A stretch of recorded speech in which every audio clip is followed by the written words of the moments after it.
Down Good 1.34. Wow. afternoon, everybody, and welcome to this week's weekly wrap. It's the 6th of the 3rd, or 6th of March, 2026. Mirko, Anthony, lovely to see you both on the screen. Anth, how are you doing, buddy? Very well, Luke. Plenty of work this week, so it's been good. Oh, good stuff, mate. You're looking pretty dapper there in the pink top there, mate. Nice.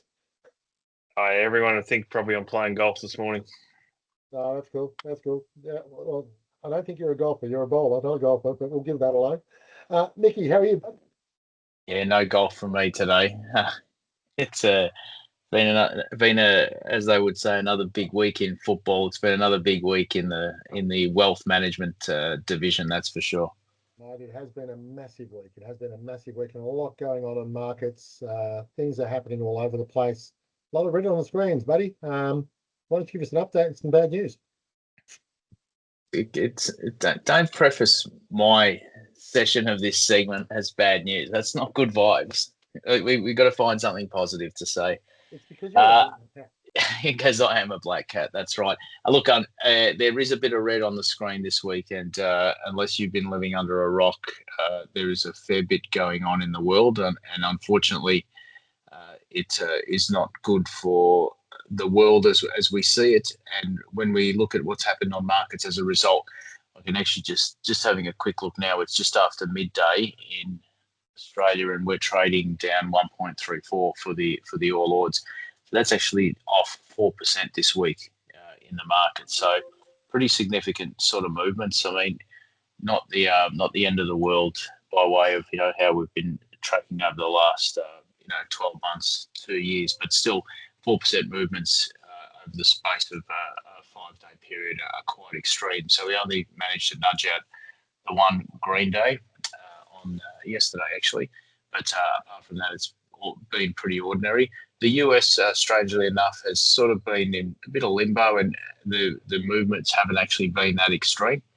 And what we've seen in the US, the S&P is off about zero point 0.7 so far this week, with Friday still to trade. Nasdaq's actually up a little bit. So, last week we had a bit of a rotation out of the tech sector. That seems to have sort of stabilised a little bit, and it's almost like what is happening in the world is now acting as a distraction to what was being spoken about last week, and whether AI is the real deal and whether those companies spending $700 billion, could actually warrant that. But one of the things that you probably heard on the news a fair bit is the discussion around the oil price as a result of what's happening in the Middle East. And we've seen oil. I think it's trading at about $79 a barrel now. But over the last month, it's been up from about 63 as high as 82.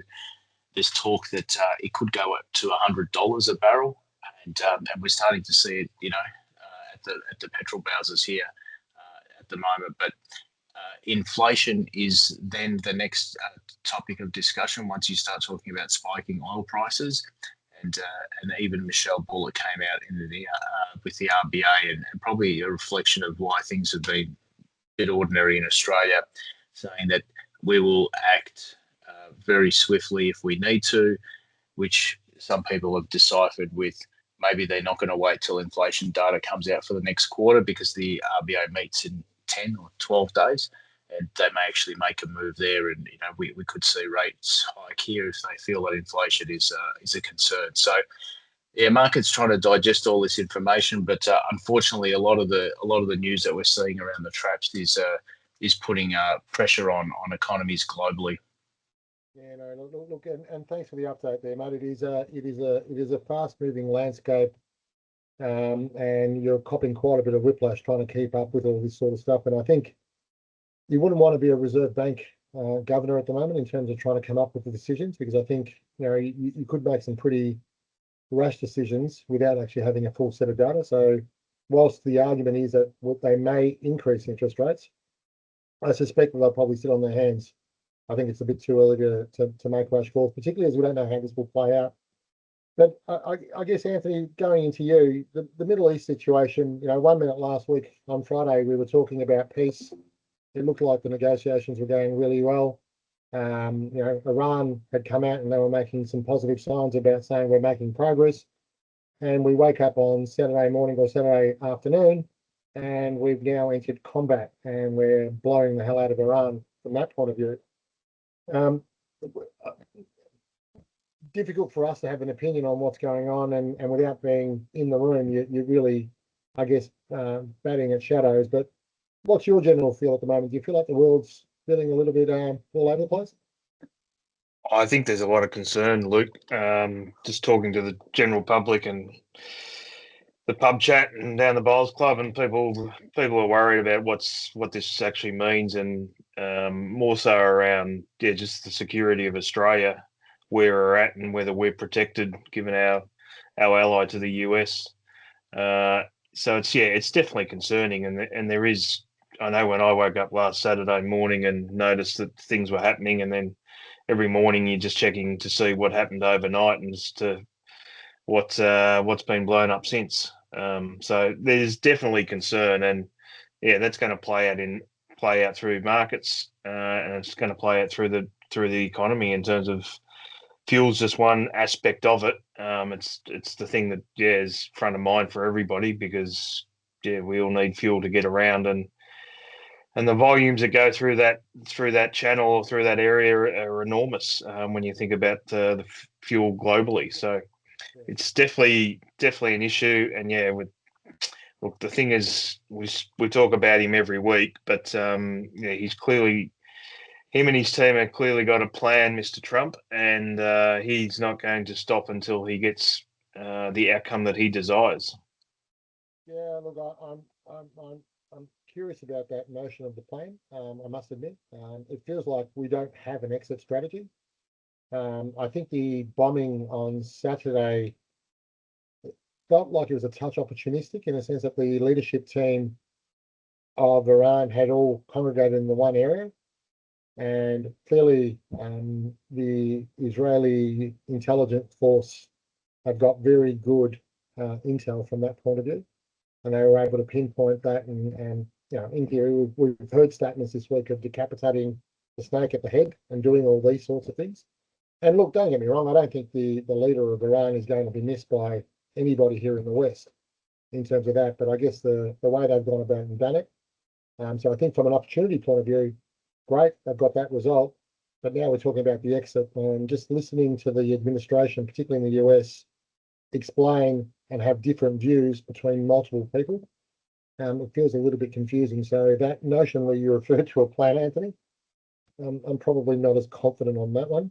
The challenge, I guess, Mirko, just thinking about what Anthony had said from a petrol price perspective, yes, we as people driving our cars, we're going to feel it.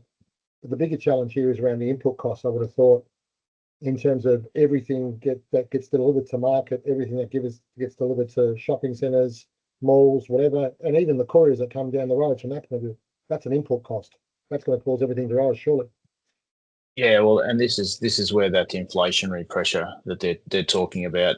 I mean, the big risk at the moment is that the Strait of Hormuz, where basically all of the oil and gas has to get through to get to other parts of the world, and right now there's nothing going on there apart from people trying not to get hit by torpedoes, and so that's a massive issue. We've got issues like rice being stuck in ports in India, for example. So this is a global phenomena, and supply is going to quickly become an issue. And all of a sudden, like you said, when it becomes a problem for transport and getting things moving around, well, who wears the cost of that? It's the consumer in the end, isn't it? And then that is why they're now really fixated on, is this going to be an inflationary cost? And even from that really simplistic example of filling your car once a week, when you have to find an extra 40, $50 to fill it, it's a big hit to most household budgets. Yeah, no, absolutely. Absolutely. And just to move on from that, I guess this week we also saw the arrival of Mark Carney. So Mark Carney is the president of Canada, or the Prime Minister of Canada. And Mark has been playing a pivotal role in the global scene. One, he stood up to Donald Trump and said that's fine. And two, what he's gone about is he's ignored the fact of all the threats and all the bullying that's come from the Trump administration, and has gone and met with European leaders, gone and met with Indian leaders, gone and met with China, created all these trade relationships and all that kind of stuff from that perspective, and has now landed here in Australia. And part of Mark's view of the world is that America has clearly changed its direction, and there is an opportunity for the middle world to come together, i.e., Europe, India, Canada, Australia, the Japans, and all this sort of stuff, and create their own trading bloc, which would outstrip US's GDP by tenfold, but more importantly, provide a market of people that supersedes whatever the Americans could have hoped or wanted from that point of view.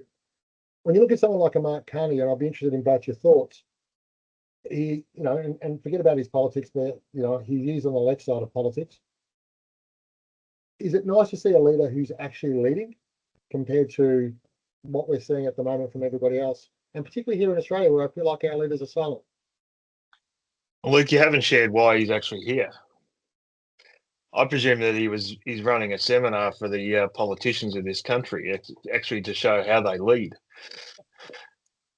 I thought he was here for the Grand Prix. Nice call, gentlemen. Nice call. Look, you know what? It's just, and look, I don't know much about Mark Carney. He's an ex-banker from Goldman Sachs. He was the governor for the UK Federal Reserve Bank. He was the governor for the Canadian Federal Reserve. He's across the economics. He understands it. When he speaks eloquently. And there's a lot of logic that comes out of his voice, out of his mouth from that point of view.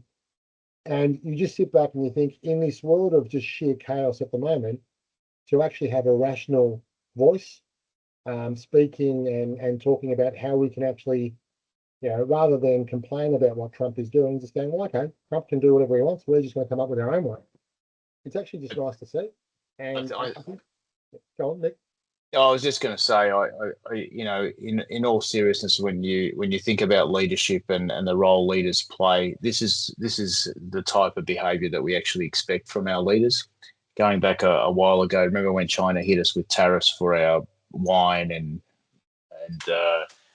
lobsters and you name it, and everyone was sort of sitting there saying, well, what are we going to do with all that sort of stuff? And our view was, well, our leadership needs to be talking to the rest of the world about, making sure that our trading partners and the like are not just such a narrow set of countries that we deal with. Mark Carney spoke at the Lowy Institute during the week, and he went off that speech that he gave at Davos, which was quite powerful. But the message was very simple. It was talking about economic integration and making sure that we don't just simply become subordinated sort of middle powers that are going to be at the peril of the hands of the superpowers. And I think there's a lot to be said about that, and Australia needs to realise where it sits on that scheme of things. We certainly don't sit there in superpower category. If we can live with the fact that perhaps we're a middle power, we need to behave as such. And I think having discussions like this can only be a positive thing. Yeah, absolutely. I think the other thing there too that Australia needs to realise is, globally, at an OECD level, we've got the 14th largest economy globally in terms of what we produce and whatever. We punch well above our weight. And look, the leaders of this country would argue and say, well, when China did what they did to us, we did pivot and we had all these conversations, but we did it through diplomatic routes. So, we did it behind closed doors, so we didn't get to see it. But what I like about Mark Carney, like I said, ignoring his politics from that point of view, but what I do like about Mark Carney is the fact that he's actually gone to the point of actually then communicating back to the people, both to Canadians and both to the broader world, to sit back and go, actually, it's good to see what they're doing. Whereas I think the Australian government, maybe they have made these changes, but because they don't communicate it, we don't see it, we don't hear it, which therefore then leads us to think that they're not doing anything, which is problematic. But look, it's definitely good to see in a world of uncertainty, people willing to stand up and go, yeah, I'll have enough of your BS. I think there's a better way, and we're going to follow this route rather than bang our heads against the wall where it's not clearly going to work, because the American administration has made its own calls. Now, Victorian politics, for mine, I sat back during the week and I was watching Jacinta Allen speak on TV, and I give her credit. She definitely has no shame, and she can't read a room for any matter of money from that point of view. hang on, I shouldn't rephrase that. She's taken a lot of money through corruption and God knows whatever else, but that's a different issue. But now I won't say that she took it personally, so just as the legal people, just relax. Allegedly, yes. Allegedly, yes, correct. But in saying that, she's doubled down on this concept of working from home. And she's absolutely hell-bent saying it's part of the equal opportunity, it's part of all the process, and they're going to put it before Parliament in September with it being ruled in, so it'll actually be legislated pre-election from that point of view. The question that I've got, and to both of you, I can understand how she could do this at a public level where the government employs people, but we're a capitalist country and we're a democratic country. What gives her the right to dictate to private enterprise? Your It's a great question. Yeah, it's a great question because I don't think she has any right. It's clearly not her mandate to do so. And yeah, I agree. If she wants to do that for the public service, fine. But for you to be telling how small business need to operate is, I don't think it's in her mandate, and I can't see how this could get through Parliament. Cannot. I don't know if you guys saw my post on LinkedIn during the week. It was in response to an article about this, and I'll quote verbatim because it's just a very short, sharp paragraph on my views. Business owners being told how to run their businesses by people that have never run one. I thought the ABC's show Utopia was finished. Sadly, here in Victoria, it is lights, camera, action as this show goes on. I've got nothing else to say on this subject. I think for mine, the biggest issue that I've got with this is this one size fits all. There is actually no consideration for what happens in the real world. I think the other point there too is if I was a government employee, they're very selective as to which government employees could work home. So if I was the local police, I would not work on Mondays and Fridays, and I would actually make a point of not going into work. I'd work from home. If I were fire people, I would do the same thing. If I worked for the ambulance services, I'd do the same thing. If I was a teacher, I'd do the same thing. I reckon this would last a week before complete chaos emerged. And the thing that really annoys me is this has nothing to do with good politics or caring for people. This is all about getting re-elected. And her level of shame and the audaciousness of this person and her party defy absolute logic. And we cannot get to November quick enough. And for the love of God, please, Victoria, vote this shit out because it is just horrendous. Sorry. All right, I've noticed by your silence we're not going to go any further there. Footy's back, gentlemen. Did we watch it last night? Melbourne Storm had a great win. Matilda's had a great win. Yeah, watch that too. Good on them. All right. Look, I'll be frank. I'm an Essendon tragic, as you all know, but I do love Carlton. I do love watching Carlton, particularly when they're losing. And the good thing was they came out in the third quarter, and Carlton went bang bang, and all of a sudden they were up by, I think, 18 points, and they were the good. They were going. And Sydney and you got God bless Sydney. They turned it on, and all of a sudden it was a procession.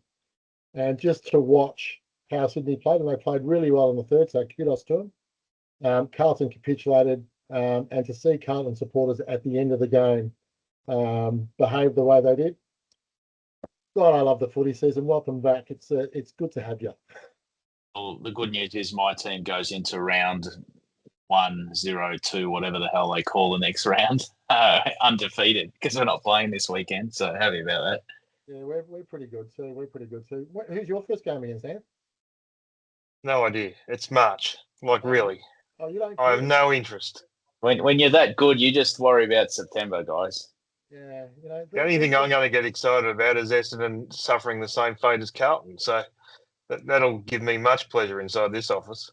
You know what, Anthony? I did like you before. I did. But that is slowly starting to wane, my friend. Slowly starting to wane.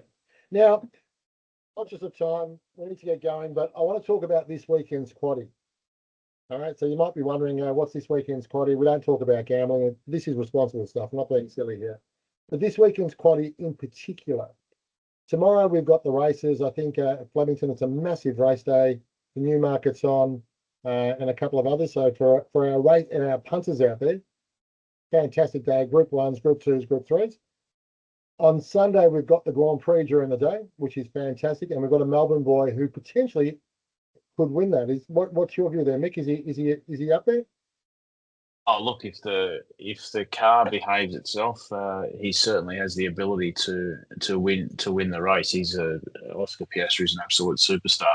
But having said that, if you pay much attention to the Formula One circus that it is, there has been so many changes to this year's car setups and the like. There's two new teams. I think it's Cadillac and Audi that are in the mix. Anything could actually happen. Like the cars, it'd be like someone telling you to go from an automatic car to a manual and saying, "Yeah, here's the keys. Can you park the car for me?" I reckon it could be very interesting results coming through at round one. So I'm actually excited by that. No, look, it should be fun. And then on Sunday night, we've got Collingwood versus St Kilda. So we've actually got in this 0 round, we've actually got a game here in Melbourne, which is fantastic. And on the Sunday night of a public holiday weekend. So that's pretty cool. And then on Monday, we've got Moomba. So if you ever wanted to understand why Melbourne is the greatest city in the world, you just need to look at this weekend and go, wow. So we've got a population of 5.5 million. And I would dare say of that 5.5 million, there's probably going to be 2.5 million going to any one of these events and enjoying themselves or participating in some way or form, let alone all the people that have come from international parts of the world, outside of the people who are currently stuck in the Middle East because they can't get out. That's a separate argument from that point of view. But look, I just thought I'd raise the quaddy in Melbourne. I dare say it's going to be a cracking weekend. Gentlemen, are you doing any of those events or not? No, none of those events from my perspective. Although I was just looking at something and did say how great a city we are in Victoria, and I have to, whoever's involved in transport in this state, I do need to take my hat off to you, because the weekend disruptions for public transport, given what you've said about what is going on, Belgrave, Lilydale, Alamein lines shut down for maintenance, so you can catch the bus instead of the train to to the city. Cranbourne and Pakenham lines, trains terminate at South Yarra from 7 o'clock tonight on Friday. Werribee Williamstown lines, buses replace trains between North Melbourne and Werribee. Hurstbridge expect potential delays in Jolly. What on earth is going on? Like, seriously, how hard is it, guys? Here I was giving Melbourne a plug and you've gone and spoilt it, you bugger. I don't know. All right. A 5 minute ride in town this week for an Uber driver is going to be worth $200. That's right. Someone's going to be rubbing their hands together. That's right. Maybe I can get on the gig economy in the next 3 days. I've got time. Yeah, look, I think it's probably a good call, boys. Probably a good call. All right, well, gentlemen, thank you very much for joining me. Always fun to have a chat to you both. Hopefully markets settle down, and hopefully the events in the Middle East come to a quick and abrupt close with a bit of luck from that point of view, and we can negotiate something from that perspective. To all our wonderful clients out there, enjoy the weekend, enjoy the festivities in Melbourne. If you haven't got any plans, get out there. It should be a lot of fun from that perspective. To our wonderful team, as always, thank you for all the work that you do. And until next week, we'll see you then. Take care, all. Hey, folks.